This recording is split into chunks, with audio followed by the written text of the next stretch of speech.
Noticias de última hora, preste mucha atención. Los vemos en las urnas porque les vamos a dar un paseo, les dice Daniel Noboa a sus adversarios políticos. Durante un anuncio de inversión pública para una vía en Los Ríos, el mandatario cuestionó a candidatos que usan las protestas para hacer campaña en su contra. El presidente de la República, Daniel Noboa Asín, criticó a sus adversarios políticos por utilizar las protestas para hacer campaña en contra de su administración y los instó a hacer campaña limpia frente a los comicios generales del próximo año, para los que él también es candidato presidencial por su Movimiento Acción Democrática Nacional, ADN. Este viernes, 22 de noviembre de 2024, Noboa participó de un acto gubernamental en Los Ríos, en el que el Ministerio de Transporte y Obras Públicas anunciaba de la asignación de $44 millones para la rehabilitación de una de las vías de la provincia, la E25. Desde una tarima, el ministro Roberto Luque se refirió a la construcción, y lo acompañaron también el dirigente del transporte Napoleón Cabrera, presidente de la Federación Nacional de Transporte Liviano y Mixto del Ecuador, y una habitante, que resaltaron la atención del gobierno. Daniel Noboa se comprometió a cumplir con la entrega de un puente y la vía E25, pues le pidió a sus ministros que no quiere más informes, ni más pendejadas, porque la gente quiere ver que están cumpliendo. Contó que se han asignado centenares de millones para obra pública y que la ampliación de esta carretera dinamizará el comercio y el turismo, la economía. Era lo mínimo que podía hacer por una provincia que le ha dado tanto a mi familia a lo largo de los años y no podía dejar acabar este primer año de gobierno sin empezar esto, resaltó. Sin mencionarlos, se refirió a sus opositores que no comprenden cómo un joven como él llegó a Carondelet y les dañó los negocios. No entienden que somos una nueva forma de hacer política que piensa en el futuro y no en nuestros intereses. Derrumbaremos cada obstáculo con el que nos encontremos, sentenció. Los exhortó a que esperen a que llegue el tiempo de la campaña electoral de las elecciones nacionales del 9 de febrero, del 5 de enero al 6 de febrero, para confrontar su gestión. Si un poco de conchudos que hoy en día son candidatos o dirigentes de partidos políticos quieren ir a hacer una marcha diciendo que son luchadores sociales, cuando están en campaña luchando contra este gobierno, que se aguanten no más hasta el 9 de febrero, hagan campaña limpia y los vemos en las urnas porque les vamos a dar un paseo, los desafió el mandatario. Su declaración se da un día después de que movimientos sindicales, de estudiantes y maestros, congregados en el Frente Unitario de Trabajadores, la Unión Nacional de Educadores, el Frente Popular y otros protagonizaron una movilización en Quito y otras provincias para rechazar su gestión en la crisis energética, económica y social, dijeron. Entre aquellos que cuestionan al gobierno está el candidato a la presidencia de la República por Pachacutic, Leonidas Issa Salazar, que también es presidente de la Confederación de Nacionalidades del Ecuador, CONAIE, por el cual se analizan medidas de hecho para exponer sus demandas a Noboa. Justamente, este viernes, los dirigentes de las filiales de la CONAIE mantenían un consejo ampliado en Quito para analizar la coyuntura actual y tomar resoluciones. En más noticias. El próximo lunes alias Diablo conocerá su sentencia en el caso Metástasis, Tribunal de Juicio ingresa a deliberar. Un total de 28 días duró la audiencia de juzgamiento de 21 personas acusadas del delito de delincuencia organizada dentro del caso Metástasis. Tras 28 días de audiencia de juzgamiento dentro del caso Metástasis, el Tribunal de Juicio de la Corte Nacional de Justicia ingresó a deliberar sobre la prueba presentada y anuncia que emitirá el próximo lunes, 25 de noviembre, a partir de las 10, su dictamen oral respecto a los 21 procesados por el delito de delincuencia organizada. El anuncio se hizo la tarde de este viernes, 22 de noviembre, una vez se suspendió la diligencia. Durante las últimas 4 jornadas, las defensas de las 21 personas juzgadas expusieron ante los jueces nacionales, Mercedes Caicedo, Marco Rodríguez y Pablo Loaiza, sus alegatos de cierre en los que en mayoría aseguraban que la Fiscalía no había podido probar ni la existencia del delito de delincuencia organizada y peor aún la participación de los imputados. En cambio, el 19 de noviembre último, el fiscal general subrogante, Wilson Toenga, aseguraba que al haberse demostrado en la audiencia de juzgamiento la materialidad de la infracción y la responsabilidad de los 21 procesados dentro de Metástasis, lo que se solicitaba desde la parte acusadora a la sala de juicio de la CNJ que defina la pena máxima de cárcel para el líder y los colaboradores de la empresa criminal procesada penalmente desde el 14 de diciembre de 2023. Para el único de los líderes de la organización criminal investigada que llegó a la etapa de juzgamiento, Xavier Alexander, alias Novio Novita, la Fiscalía solicitó se declare su culpabilidad como autor directo del delito de delincuencia organizada y se le imponga el máximo de la pena determinada en el primer inciso del artículo 369 del Código Orgánico Integral Penal, esto es la pena privativa de libertad de 10 años. Mientras que para los procesados ubicados como colaboradores, entre ellos, Wilman Terán, expresidente del Consejo de la Judicatura y ex juez de la CNJ, alias Diablo, al exdirector del Servicio Nacional de Atención a Personas Privadas de la Libertad, el general en servicio pasivo Pablo Ramírez, y a 18 personas más, el fiscal general subrogante pidió que se los declare culpables y se le imponga el máximo de la pena determinada en el segundo inciso del artículo 369 del COIP, es decir, la pena de cárcel de 7 años. Por haber cometido acciones de colaboración en el delito de delincuencia organizada, también estaban en la lista los exjueces del Guayas Ronald, alias Momia, Joan Mafertán, alias JM, Carlos, alias Presi, los abogados en libre ejercicio César, Kevin o Sofía, a los exfiscales Víctor Hugo y María José, la exguía penitenciaria Catherine Pilar, la excomisionada de pacificación de las cárceles, la colombiana Claudia Garzón, los expolicías Erin Alexander, Armando Heriberto, Ángel, Fernando y Doris, el funcionario judicial John Fernando Camposano y los ciudadanos Eduardo y Braulio.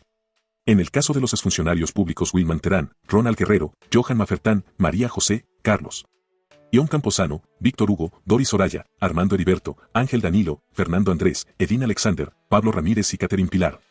El fiscal Wilson Toinga pidió a los magistrados que sumen a los 7 años de pena máxima la agravante determinada en el numeral 19 del artículo 47 del COIP, es decir, el que al momento de cometer el delito procesado eran servidores públicos. Sumada la agravante, que es 1/3 de la pena máxima de 7 años, la condena sugerida para Terán y los otros 13 hoyes funcionarios públicos llegaría a los 9 años y 4 meses de prisión. Los 21 procesados en Metástasis fueron acusados de integrar una empresa criminal que estaba manejada por el narcotraficante asesinado en octubre de 2022 Leandro Norero. Organización que mantenía como objetivos, infiltrado a la justicia y sobornando a jueces, el obtener fallos judiciales, beneficios penitenciarios e información privilegiada sobre casos penales que estaban en curso por lavado de activos, narcotráfico o tráfico de armas.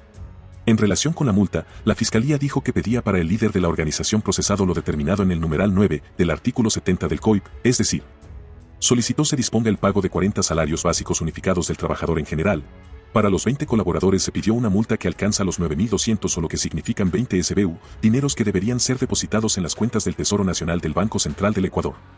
Un total de 18 jornadas de audiencia y la presentación de 33 peritos testigos y 73 pruebas documentales le sirvieron al fiscal general subrogante, Wilson Toinga, para probar que los 21 procesados que llegaron a la etapa de juicio en el caso Metástasis ejecutaron una serie de conductas propias de una delincuencia organizada tipificada en el artículo 369 del COIP, inciso primero para los líderes e inciso segundo para los colaboradores. Todos estos hechos narrados en las fundamentaciones de cada una de las partes procesales y los pedidos de condena o declaratoria de inocencia, además de un voluminoso expediente, es lo que deberán analizar los jueces Caicedo, Rodríguez y Loaiza y lograr sintetizar su decisión en estos 2 días que restan. En más noticias.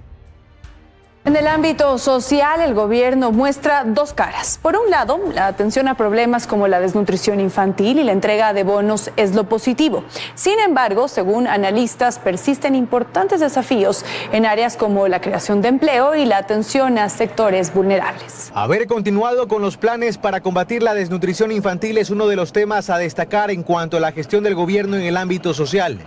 Así lo considera la exministra de Inclusión Económica y Social, Berenice Cordero. Ha sido una política que ha estado apoyada con cierta prioridad. Justamente su candidata a la vicepresidencia de la República se desempeñó en la Secretaría Técnica de Desnutrición Infantil. Según cifras del gobierno, esta iniciativa se potenció con el incremento de 2.000 beneficiarios y la asignación de 350 millones de dólares.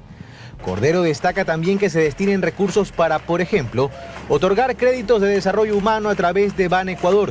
En agosto este rubro pasó de 24 a 60 millones de dólares. Se creó además vía decreto ejecutivo el bono Jóvenes en Acción, que apunta a entregar $400 mensuales por 3 meses a 80.000 bachilleres previamente seleccionados, con el fin de aliviar el impacto de la crisis económica y energética. De otra manera, la crisis, la explosión social, la explosión política sería mucho más fuerte. No obstante, uno de los pendientes es pensar más allá de la coyuntura, dice Cordero, pues no se perciben mayores cambios en la disminución del desempleo y de la pobreza. Cerca de 4,5 millones de ecuatorianos que sobreviven con $3 diarios. Todavía no tenemos una estrategia clara respecto a cómo cambiar la situación del empleo y los ingresos de las familias. Y esto es más que relevante, considera Daniel Pontón, docente del Instituto de Altos Estudios Nacionales IAN, porque facilita la cooptación por parte del crimen organizado. La parte social está afectada, ¿no? Definitivamente, pero no es un problema solo de este gobierno, es un problema que lo venimos arrastrando. Ha habido, los indicadores sociales son contundentes frente a eso. El problema del empleo sigue siendo un gran problema. No se ve una dinamización abrupta de la economía, es más, el tema de los apagones ha acentuado los problemas de estancamiento económico. A la crisis económica y eléctrica se suma la de inseguridad. Aun cuando las cifras oficiales muestran una reducción de las muertes violentas, Pontón considera que la percepción de inseguridad no ha decrecido, y es que las extorsiones y los secuestros siguen siendo noticia casi diaria. Termina siendo insuficiente, se enfrenta un mar de problemáticas que se está enfrentando el país en el tema del crimen, ¿no? El tema de la impunidad, que creo que para todos, para más de uno, es claro que por ahí está el problema principal de la seguridad del país. Según el más reciente informe de la Organización Internacional de Migraciones, al menos 1,2 millones de ecuatorianos han pensado en migrar, la mayoría jóvenes entre 18 y 39 años. Las razones, precisamente, la falta de empleo y la inseguridad. Nicolás Maduro, que al igual que Petro, también parece tener una obsesión con Javier Milei y un nivel de agresividad que parece de algún modo anticiparse a lo que se le viene para Maduro, que es un contexto mucho más complicado, con mucha más presión de Estados Unidos y que va a tener Estados Unidos en Milei a un aliado en esa estrategia de máxima presión. Quizás por ahí viene parte de la violencia con la cual ha atacado al presidente argentino. Escuchémoslo. Acabaron con todo en Argentina. ¿A nombre de qué? De la libertad. Le están quitando el cerebro y el alma al pueblo argentino. Esta basura llamada Javier Milei, una basura fascista, nazi. Es curioso, ¿no? Porque le gritan dictador a Milei. 55% de los votos sacó Milei en el balotaje. Es verdad, es un voto, una cantidad importante de votos la que sacó Milei. No tan importante como la que sacó Edmundo González Urrutia, disputando contra Nicolás Maduro. Edmundo González superó el 60%.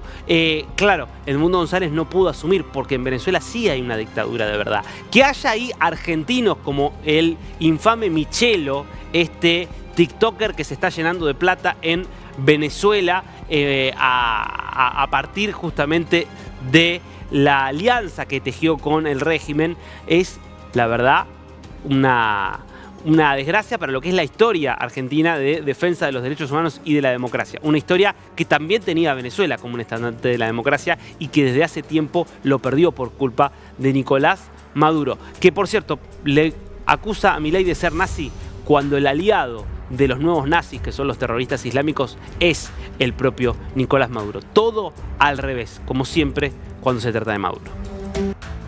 26 campamentos móviles fueron entregados por parte del gobierno central a las Fuerzas Armadas la mañana de este jueves. Estos fueron ubicados dentro de 2 centros penitenciarios de la ciudad de Guayaquil. Justo dentro de la regional número 4, ubicada aquí en la vía Daule, en la ciudad de Guayaquil, donde se dieron 2 importantes eventos en horas de la mañana. El uno contó con la presencia del ministro de Defensa, Giancarlo Lofredo, quien hizo entrega de campamentos móviles a las Fuerzas Armadas, quienes ya llevan 11 meses peleando en este conflicto interno que vive el país. Además, él mencionó que serán 26 de estos campers que son entregados el día de hoy y que tienen acogida para 11 personas. Tenemos las declaraciones, escuchemos.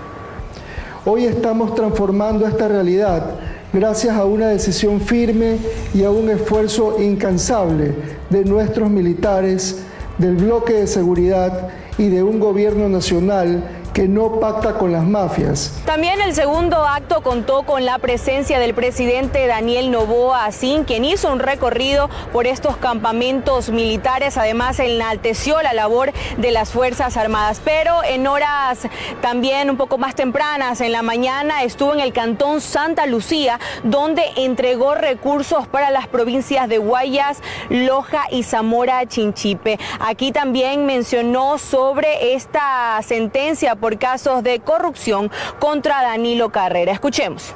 Ayer vimos cómo funcionarios en un entramado de corrupción en las empresas eléctricas específicamente fueron condenados a 10 años de cárcel. Hoy en día vivimos esa crisis eléctrica, pero más que sean los culpables, ya están sentenciados.